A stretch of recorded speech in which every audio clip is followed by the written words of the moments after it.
So I just want to test, this is my level, I'm talking. This is my level, I'm talking. No, you're louder than that. I am not louder than this, and I don't interrupt. I don't know who you're speaking about. But that is not me. Let me wait till you finish your laugh before I keep speaking. That was funny. Yes, it was. Oh, I'm sorry. Keep going. I'm sorry. Did you see a couple of the recent reviews were like, it'd be so much better if during the disease episodes, Melissa showed more interest. That wasn't recent. And added more to the conversation. Oh, you're saying, wait, are you joking? No, I'm serious. That was maybe not recent, but sometime in the last month. Really? Yeah, it was hilarious. Added more to it? Yeah, she's like... Oh, because I looked bored. I know, I told you that. Yeah. But I already responded to that. I said, I'm teasing you guys. Like, I know, it was funny. I was very... well, I guess we're ready to get started. We're starting. Are you done with your snack? No, we've started. It never officially starts until one of us says, welcome in, so... That's an excellent point, Dr. Bob. I thought you were going to welcome us in, but you're still chewing, so I'll welcome us in. Please, you're the doctor. Oh, God. So in case you can't tell because you're just listening, Melissa's literally like sitting up, pausing, watching me waiting for me to actually stop talking, and then she'll like say something. Well, thanks for the entertaining intro. And you're like sitting there silent. Okay. Yes, I was sitting here silently. Oh, wow. That's funny. Okay, for reals. We're going to start now, right? All right.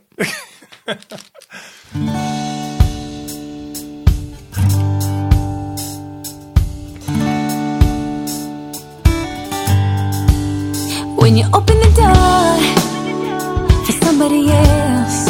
Welcome into the vaccine conversation with Melissa and Dr. Bob. We're already laughing, and hopefully Melissa will stop pretending like she's not going to interrupt me. I like interrupting Melissa. I'm sorry. It's more fun than like respectful wait for the doctor to stop talking before I say something, Melissa. Do you think that, Dr. Bob? Is that really how you feel? Okay, for the two listeners that wish Melissa was actually, wouldn't interrupt me, then yeah, let's see how you like this show, and then we'll go back to the regular way we do things. All right. That's a great point, Dr. Bob. Okay. Thank you, Melissa. You're welcome, Dr. Bob. Okay. Well, we are a little goofy on this Saturday, and because it's not early, we didn't get here at 8. We this is a few hours later, so we're a little bit more awake. That's true. Yeah. Okay, you can stop. Really, you can stop. I think this is like therapeutic laughter, since we're all just so still embroiled in this horrible California thing that's going on, but. Which, by the way,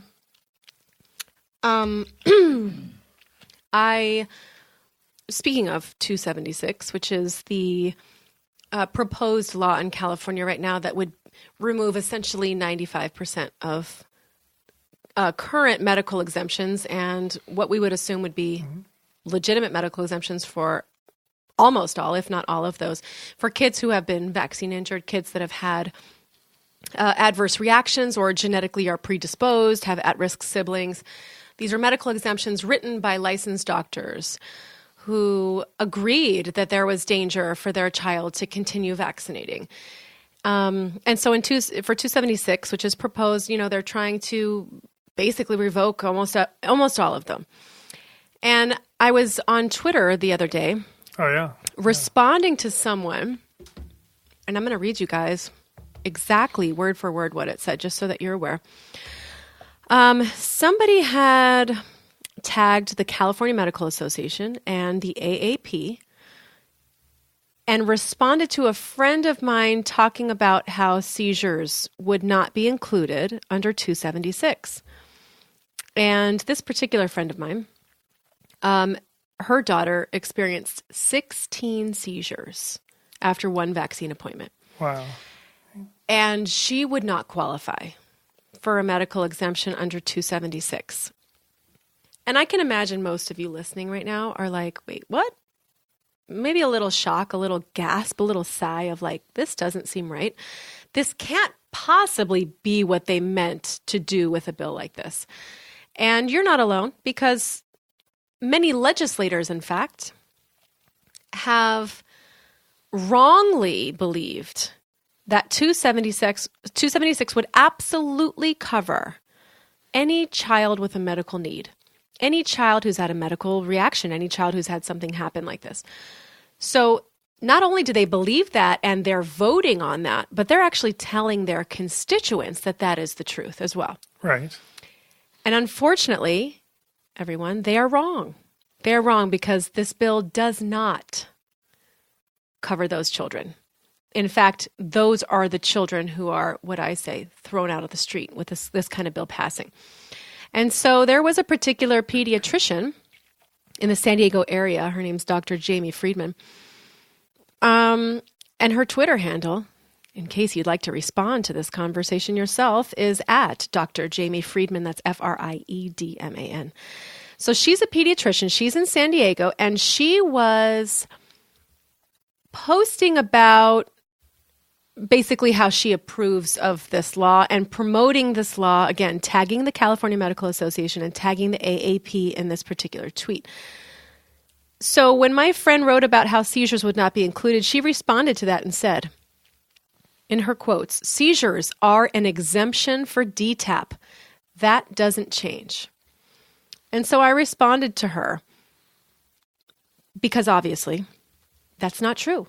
And I know that why, because that's how my personal family is affected by this, and regarding DTaP also. And I'm very familiar with all of this for that reason. And so I responded, wrong. Seizures are not a CDC contraindication or precaution. And then I continued by saying, shouldn't a doctor know this? And we went back and forth. She actually said, I told you, I read the law. I know the CDC contraindications. She said, but in medical practice, seizures are a contraindication to DTaP vaccination. Okay, this was her medical, not just opinion, this was fact of what's included. And then she goes on to add a photo. And this photo that I remember is a VIS statement for DTaP. And it was the part of the VIS statement that used to say, some children should not have a DTaP vaccine. And it said, right, have had an allergic reaction after a previous dose, has had a coma or long repeated seizures, has seizures or other nervous system problem, has had a condition GPS. So that was her proof to me of why they would be included. And she was saying that those children would be protected under 276. She said, I know my job. I've read the law. The law states the doctor will submit the exemption to the health department, which will follow the CDC guidelines for contraindications. And she was suggesting that under those contraindications, it would include seizures. Well, of course, I always have to correct the record. And I really encourage you guys to do the same thing. We can't just, we can't just sit back and complain about how people are getting it wrong.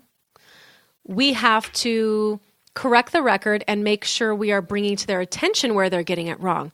So I found the link for the ACIP guidelines, which show all CDC contraindications and precautions. And I sent her the link, showed her the page number, and showed her a screenshot where it shows seizures will not be included. And do you know, I have not heard from her since. This has been days now. Why is this important? Is this just an average person? No. This is not only a supporter of 276. This is a pediatrician. Mm-hmm. Okay. If doctors don't even know who will and won't be covered by this law, how can we expect legislators to know this? Right. Yeah.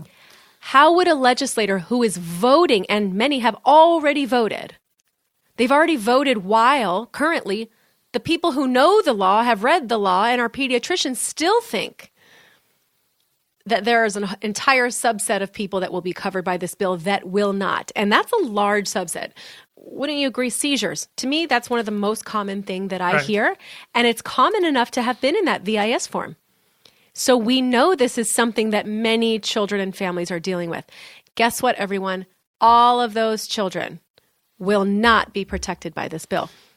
This doctor didn't even know it, Dr. Bob. How can we expect anybody else to really understand what this law is going to do to families in California?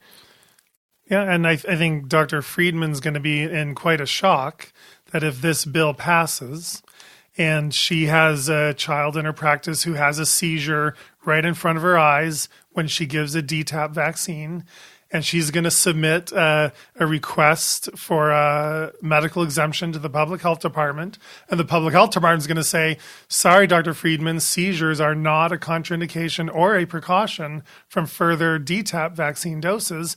You are going to have to keep dosing your child. I would love to be there when that happens. You know, obviously I'm not going to be there, but I would love to see the look on her face.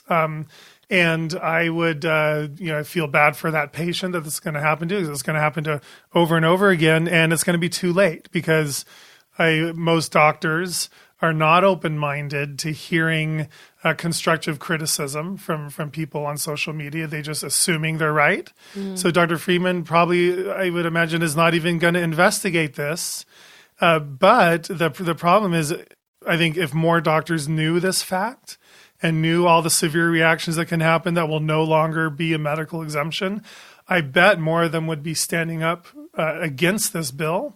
And I think they would be contacting their legislators, and I think we would make more progress against this bill. But just they simply do not know, and they should be. It should anger Dr. Friedman and concern her greatly that she won't even be the one that gets to decide. Right. It will be the public health officer. So even if she thinks her patient should no longer get a DTaP, it's totally out of her hands. It's up to that doctor. And I want to also add, I mean, everyone has seen the list of contraindications and precautions on the CDC website, but on the bottom of that list, there's a second list that's called conditions incorrectly perceived as contraindications or precautions to vaccination.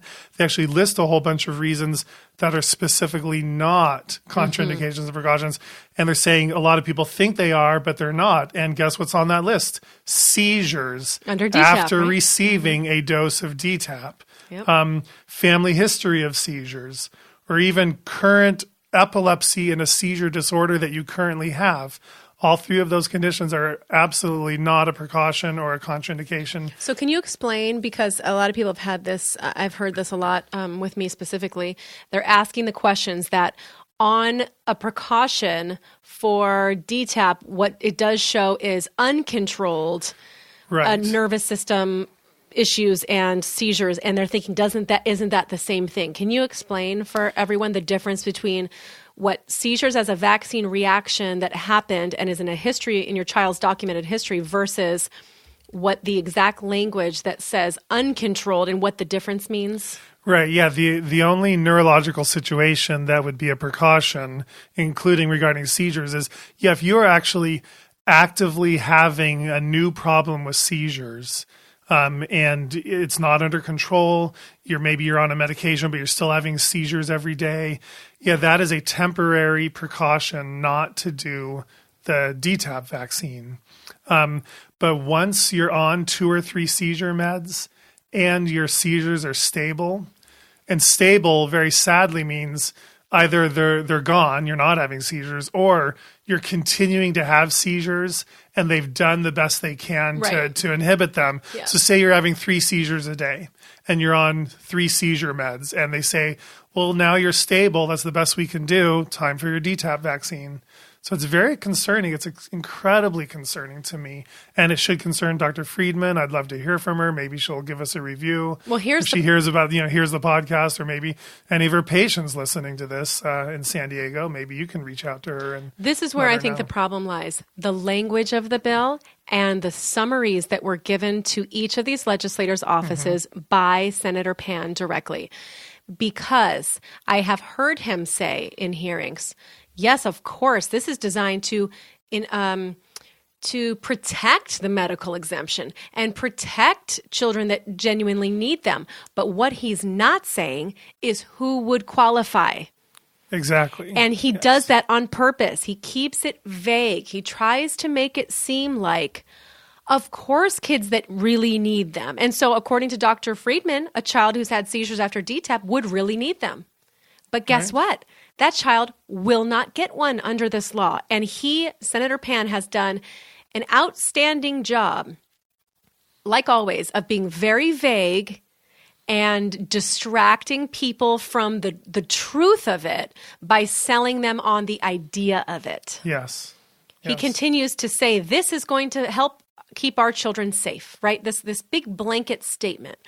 What he doesn't say is in the process of, quote unquote, keeping it safe for the hypothetical children in hypothetical outbreaks, he is actually going to remove the rights for tens of thousands of families with no public health crisis to warrant that. And I do not think legislators get this fact. I do not think they understand that all of these children will be done with schooling because of this bill. And I had somebody else comment back on something I wrote. I forget what it was, but comment back saying, if you don't want to vaccinate your children, then you can homeschool. That's your choice. This is what I say to that for two things. One, homeschooling is not an equal alternative for schooling. Because in California specifically, we require dual income households for most everyone to survive here. And in doing so, both parents need to have that flexibility to work. So homeschooling is not an equal alternative. So it's not like, well, that's okay. You've got these schools over here you can go to and take them there. Those schools don't exist. According to this, it has to be homeschooling. So that's not an equal alternative, which is why Senator Leyva voted against 277 for that exact reason. Right. Okay, so the second thing I'll say is this idea of if you don't vaccinate, then you're blah, blah, blah. Most of these kids are vaccinated. They already were vaccinated. They were vaccinated and their child was harmed. So now what? Are you telling me that you think it's okay that the child played by the rules, did what was asked of them for the community, was hurt, and now, even after being hurt, they deserve to be hurt again by taking away their rights, discriminating against them? Does that seem like, we've talked about ethics. It does not seem ethical to me. Of course, I know it's not ethical. But nobody's having that conversation in the Senate or in the Assembly or on the grander media scale.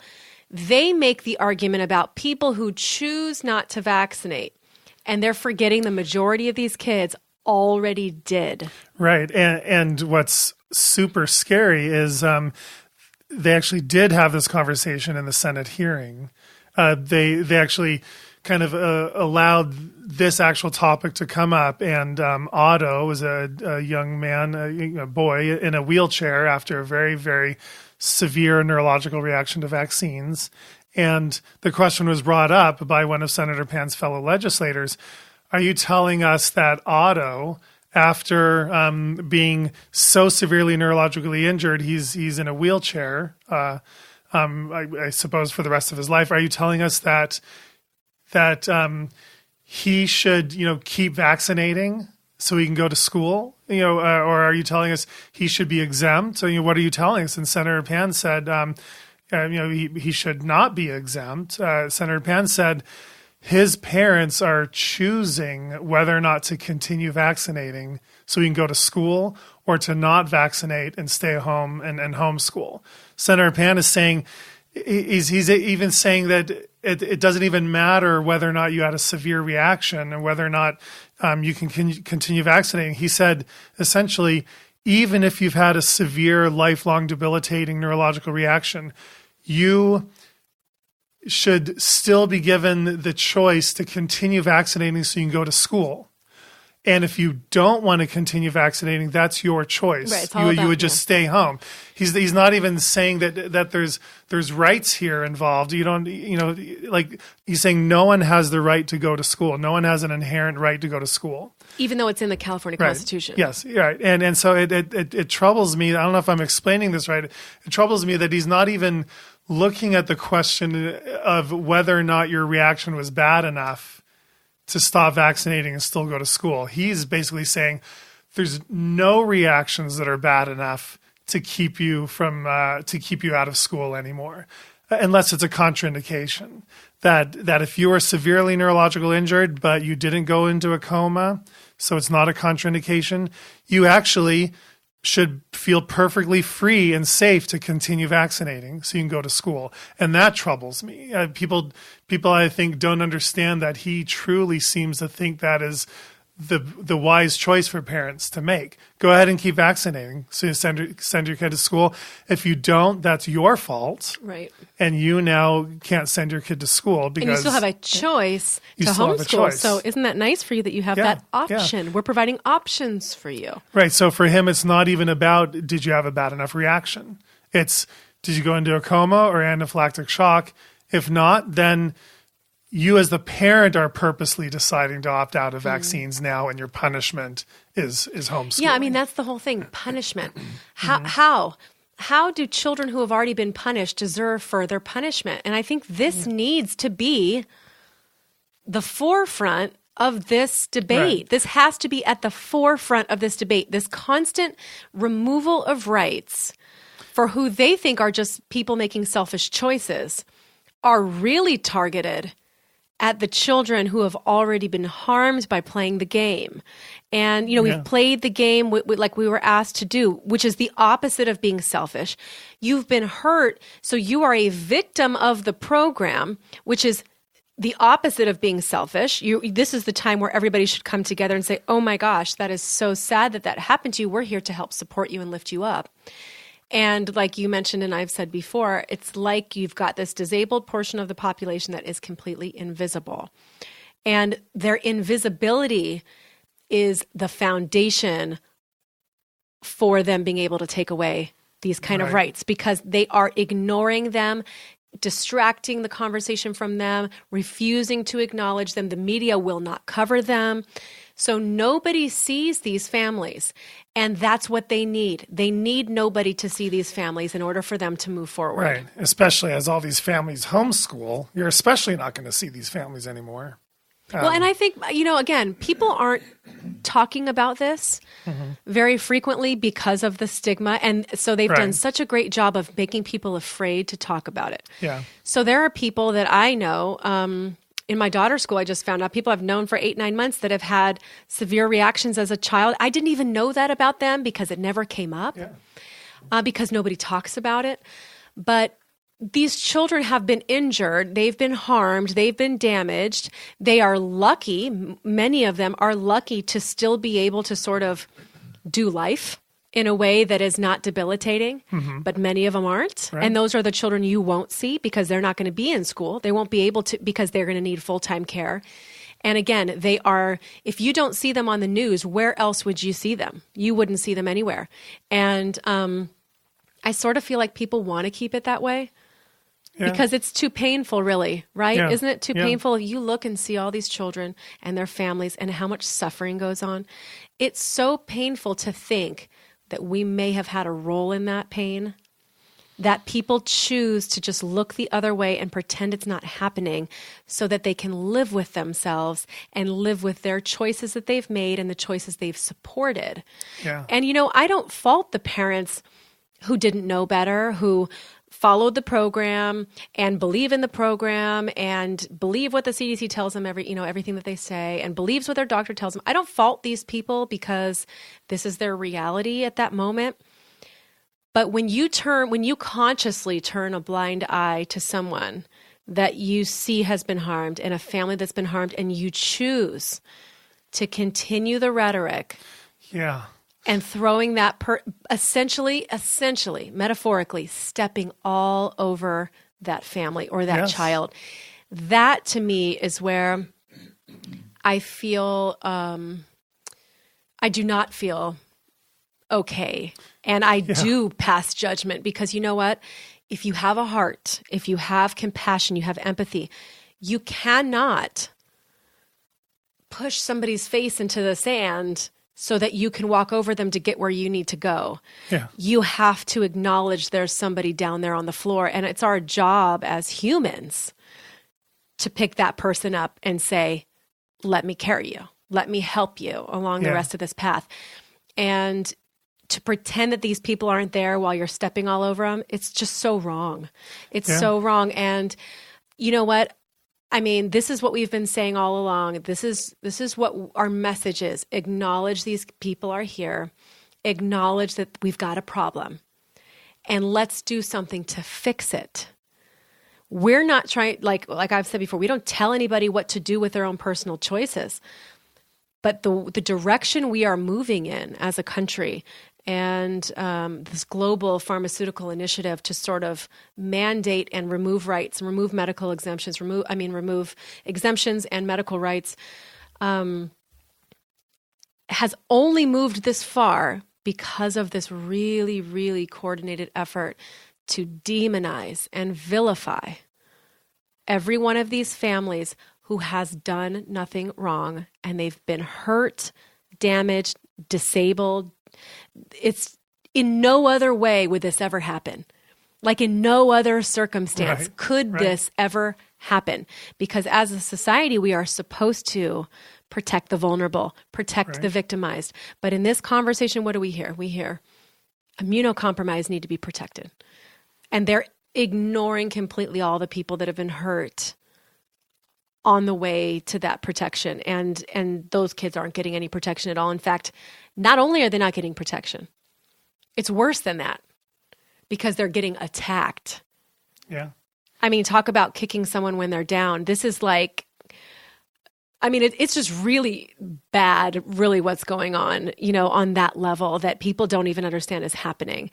And I really hope one day when this all comes to light, that people can look back on that disgrace the same way, like you've mentioned, that people look back on history and the times they've discriminated unfairly against people. Right. And people have been victimized, people have been hurt. I really hope people will be able to look back at this and see what really happened.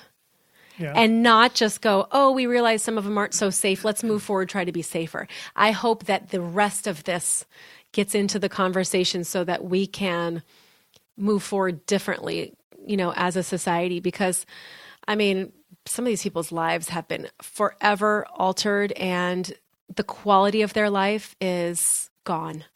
Gone. Yeah. Even for people whose children have not had these debilitating reactions, the quality of their life is gone because they're socially excluded. They're often criticized and attacked. They can't even speak to their own families, friends, coworkers about their life experience. And in any other circumstance, any other thing, your child has a rare genetic disease, your child had a terrible accident or something, any other thing, you would be shouting with your big sign saying, this happened to my kid, please help support. Yes, and everyone would listen to you. And we're doing a 5K this weekend to raise money for this and everybody support, right? And everybody, I'll donate to that. I'll be a part of that. Good for you. Yeah. And this is the only thing, which ironically is happening pretty frequently compared to any of these other things. Right, exactly, yeah.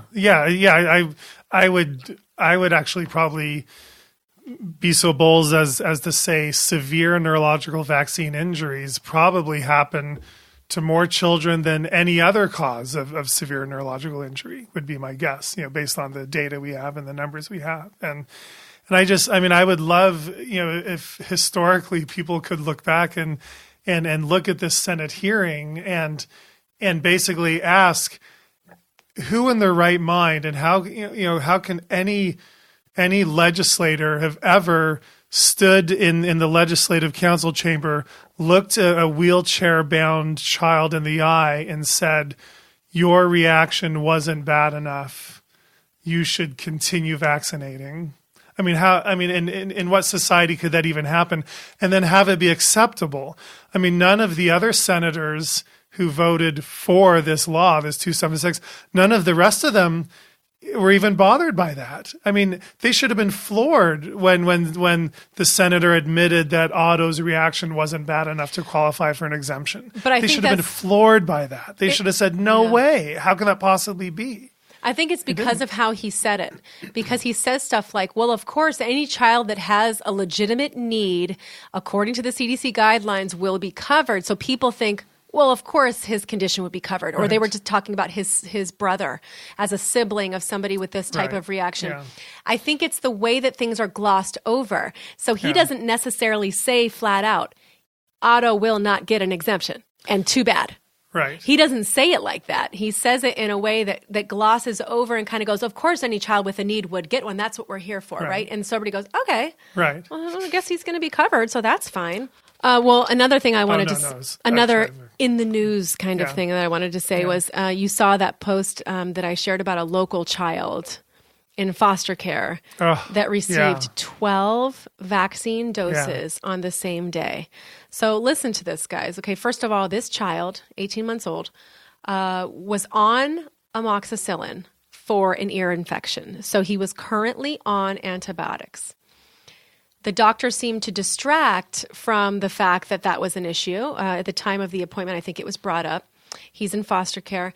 He was given, this is the most amount of vaccines I've ever physically seen a record of in one appointment. Yeah. But 12 doses of vaccines were given on the same day. And there was so much horror. You know, I shared this, so much horror by people seeing this saying, I cannot believe this is legal. And I agree, I cannot believe this is legal because you know what? This is actually technically more than what the CDC would even recommend at one given appointment. Yeah. And this is the kind of danger that we fall into when we have doctors who are able or choose to make their own version of what they consider to be safe because there's no one telling them, listen, there is such a thing as too many at a time. Yeah. And, you know, unfortunately, if anybody was watching Paul Offit, they might think, hey, well, he said something about 10,000 at once, so I'm sure this is fine. So look at all the things going wrong here. On one hand, he's already on antibiotics. He's getting over an infection. We know that infections are a precaution for most vaccines, of course, if you're acute symptoms, but still taking care and heed to make sure that that child has healed from something and does not have something else in their system is key, right? That's something we're talking about this is how the doctor honors the patient by saying, I want to do what's best for you and your body. Yeah.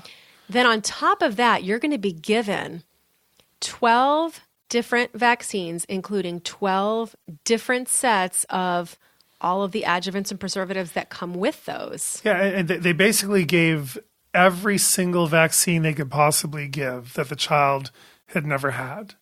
They gave normally things you would give at 2, 4, and 6 months, and then separately at 12 months, they gave every single dose of every single vaccine that was missing from that child's record because they wanted to catch up. It's like it's so critical that child does not spend another day without protection from everything, that they would rather catch up on every single thing missing than like say even to break it up into 2 separate appointments. And that included 4 live virus doses. Right, and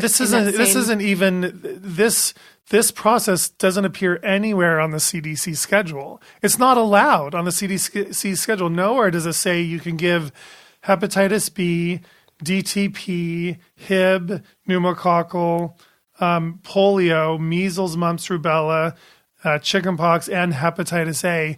Nowhere does that even appear simultaneously on the schedule, on the CDC schedule, except for maybe some of those overlapping lines. Well, see, and this things can overlap. So, but it also says, you can catch up if a kid's behind, you are allowed to catch up. But nowhere is this routine. Right. It's allowed technically, but nowhere does this appear routine. Well, it's allowed. Of course, they've never researched it. Right, but it's allowed without saying so, without it being encouraged. It's allowed because they don't say don't do it.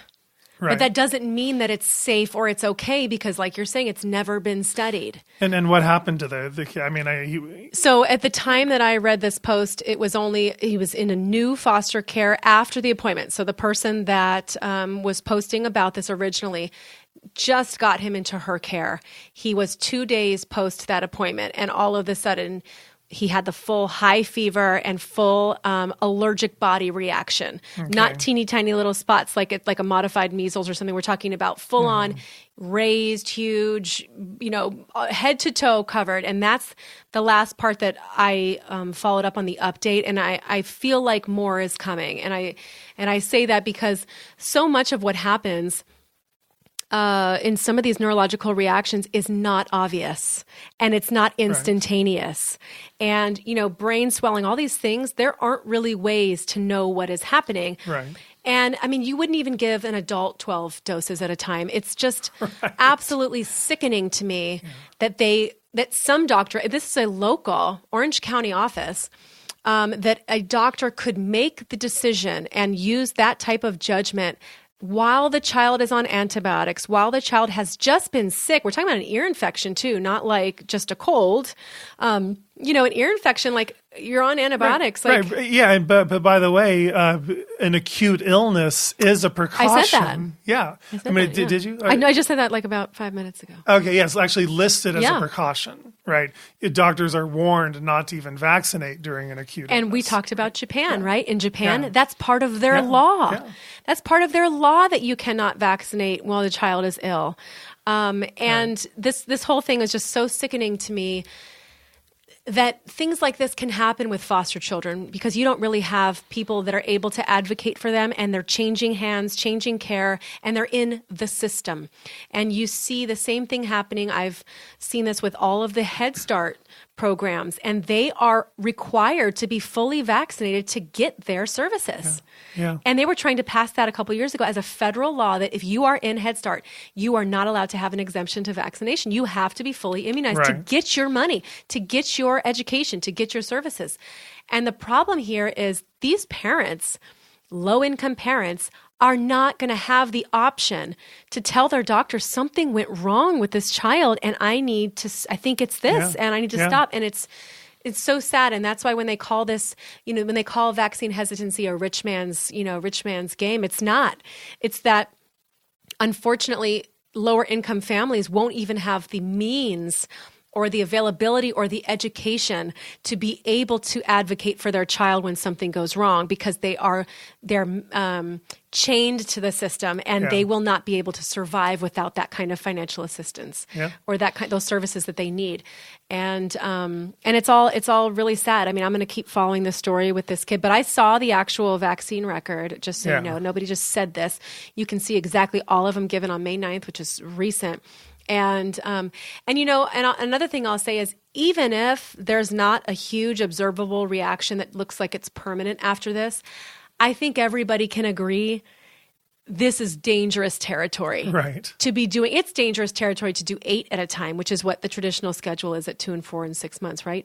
That's even risky and dangerous and untested, never tested. Yes. So can you tell everybody coming from the doctor how these combinations of what they're giving on the CDC schedule have actually never been tested for safety? Yeah, it's crazy. I mean, they've tested, say, DTP, Hib, and polio together.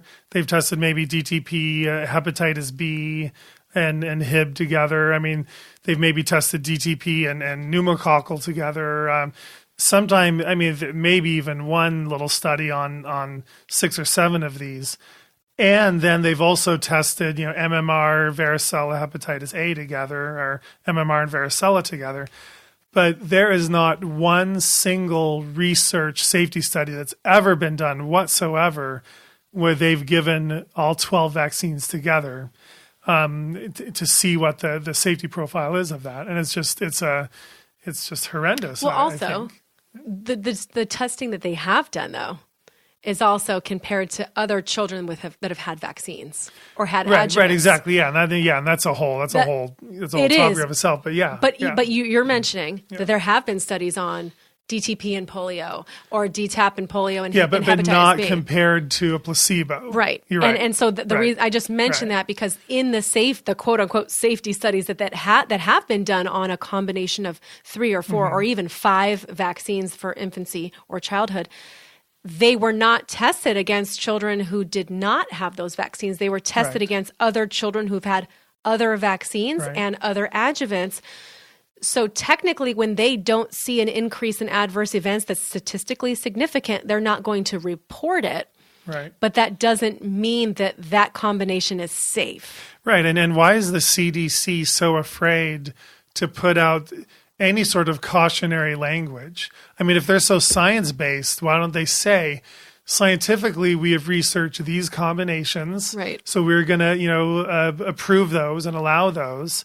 And here's our schedule. Oh, and by the way, we have zero research on what happens when you give every single vaccine all on the same day as a catch-up. And so therefore be warned. We're actually going to actively warn our doctors either not to do it or proceed with caution or just be aware that there's no safety research. Or do it in a different way. Right. Yeah. I don't know of any warnings whatsoever. And if they are so science-based, in their policies, it floors me that they haven't put out any warnings against that on their catch-up schedule. And they won't put the warning out because all of a sudden people will say, what do you mean there's a risk? Right. There's a potential danger. Yeah, there could be a side effect. Maybe I should look into this. That's not what they crazy want. talk, yeah. But speaking of which, somebody shared this letter with me. Yeah, so now on to today's topic. That's okay. This is a short topic. This is like just we're chatting and we're chatting episode. But yeah. So people are aware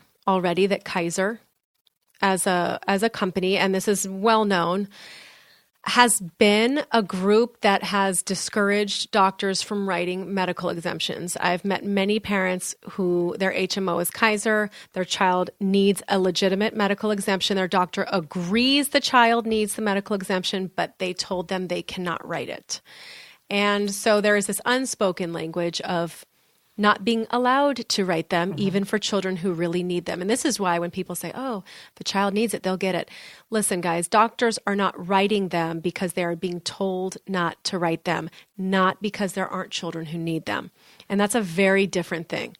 So a letter came out. Let me see the date of this. It doesn't show the date, but this is Sacramento. This is our Sacramento office. Coincidental, isn't it?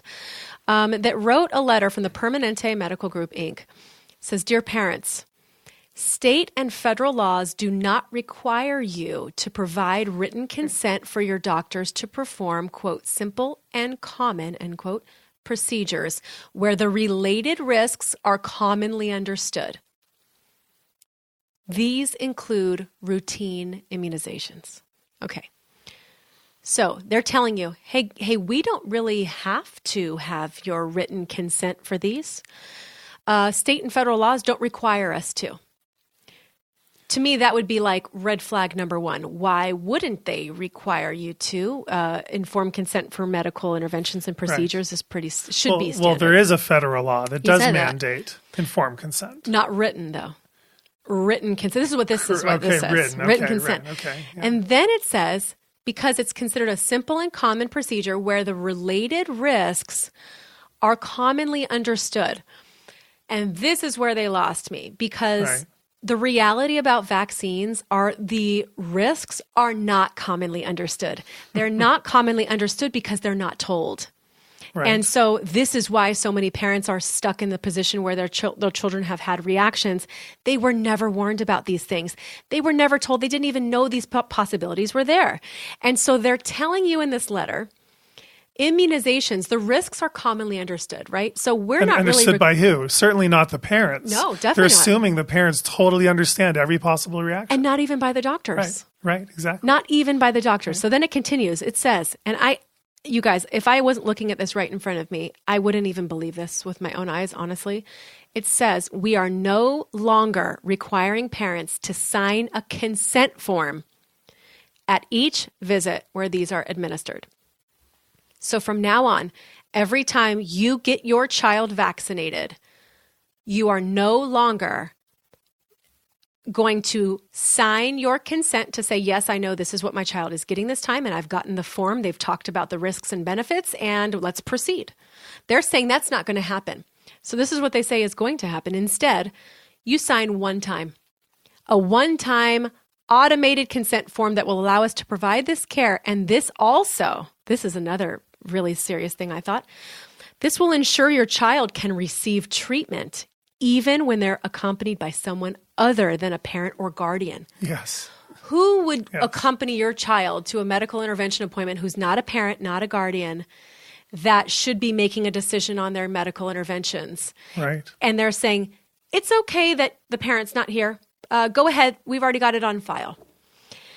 Every single vaccine has its own set of possible side effects and adverse reactions, right? Yes, exactly. And you know, what floors me especially is, I just remember this from our earlier research a couple of years ago, the vaccine product inserts printed by the manufacturers.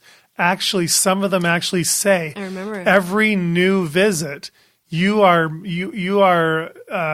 supposed to re-ask the parents if there's a new precaution or something going on with your health. How did you react to the previous dose? Was there any adverse reactions before? You're supposed to actually re-ask every time you give that vaccine mean like again. Medical care? Right. Like actual medical care? Yeah, so we gave you 3 DTaps in your first year. Now it's time for your 4th DTaP.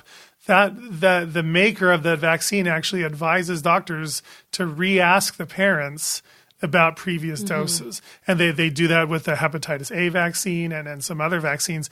And again, so this is actually going against what the actual makers of the vaccines are suggesting as far as getting re-consent every time. They're actually ignoring the warnings in the actual vaccine package insert. And it says this is signed Kaiser Permanente, Department of Pediatrics. So anyone listening who is a member of Kaiser, this is going to be your new policy. Your new policy is you don't get to have written consent. And you know what that means? That means you might not even be told about the potential risks and side effects at that appointment because they don't require your consent for it anymore. So it's just going to assume it's been discussed. We already know the VIS forms and what they are showing do not include all of the potential side effects. Most of them don't include many of the potential side effects that the package inserts might include. And listen, the whole point is, yes, I've seen some people say, well, all medicine has side effects. Like that's the risk that you take. That's true. But you should at least know. You have a right to know. It's not to say it should discourage you or change your mind. The whole point is put that information on the table. Hey, today this is the vaccine for hepatitis B. Hepatitis B is a disease that blah, blah, blah, blah, blah. Your child's an infant. They probably have no likelihood of this, but we still think we should vaccinate them anyway. And the potential risks are high fever, and, you know, it's always like very mild things.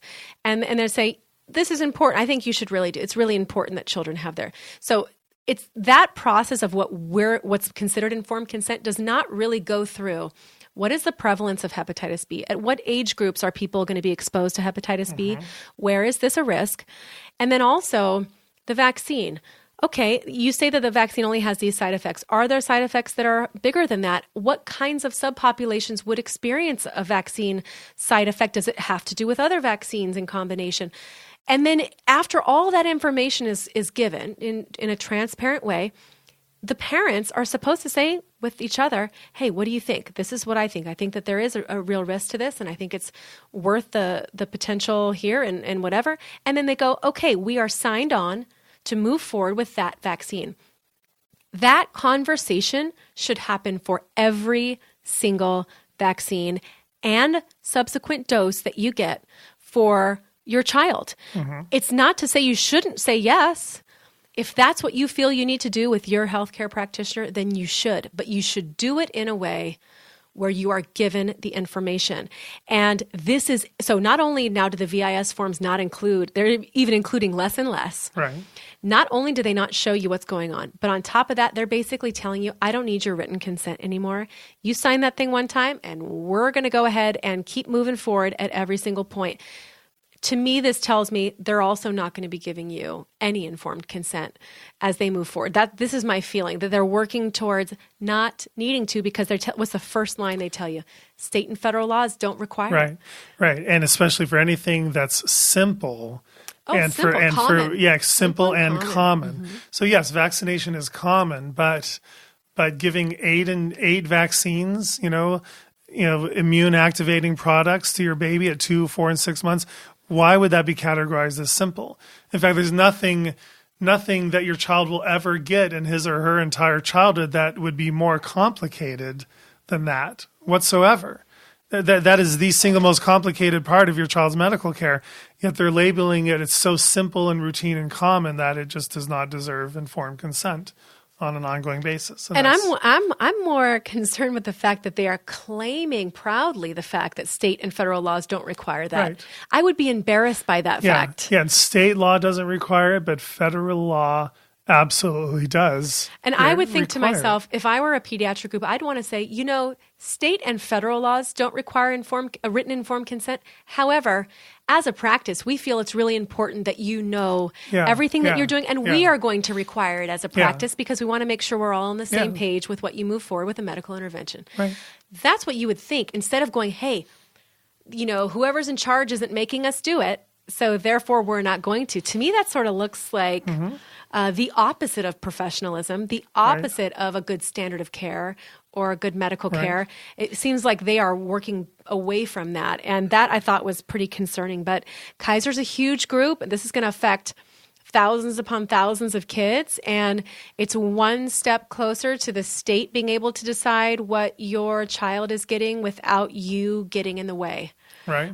We talked about in one of our previous episodes.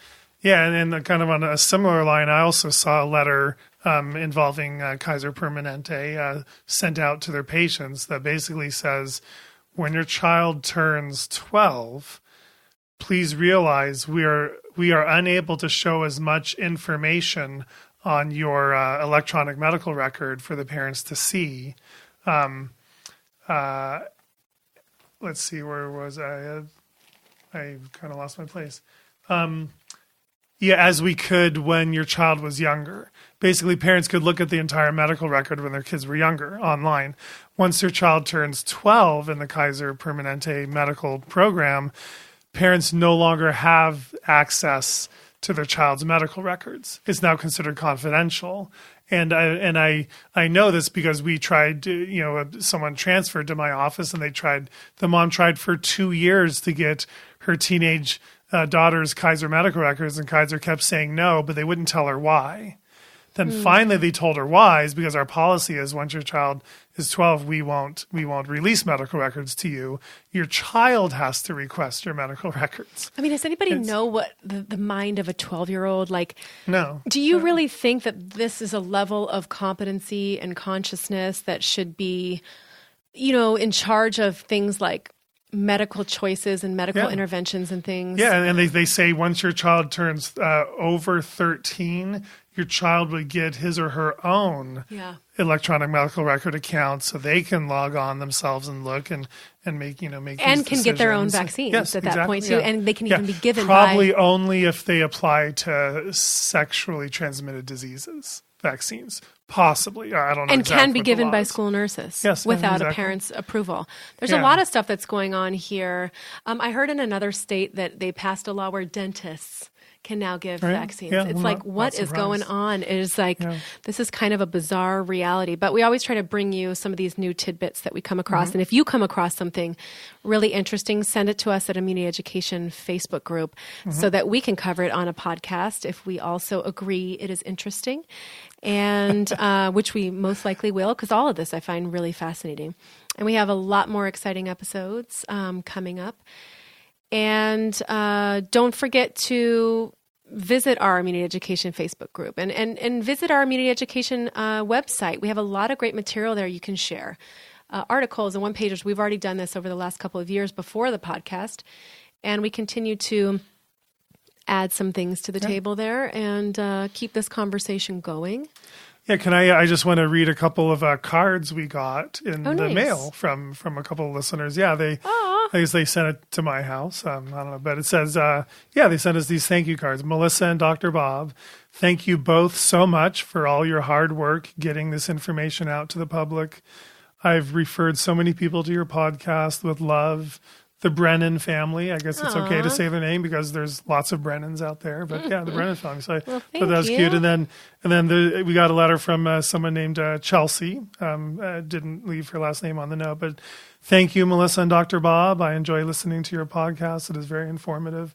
And I just thought it was so nice to get actually physical notes. Yeah, to take time to send that. People don't do that anymore. That I do appreciate that. It's much appreciated. Not even just handing us these in the office. I think this was actually mailed in. Which was very nice. And so, well, you guys are great. Well, let's read some more of the reviews on our next episode. We'll read a few at the beginning.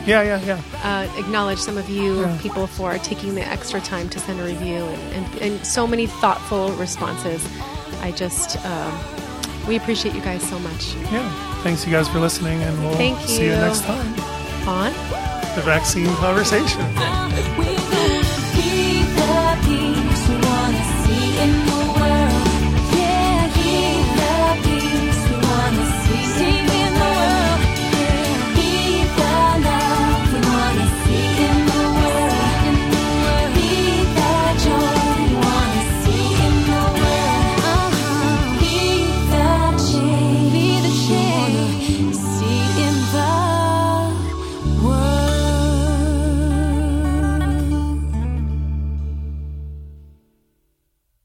The information in this podcast is for entertainment purposes only. It is not intended as medical advice. Always consult your healthcare professional for information on vaccines and infectious diseases.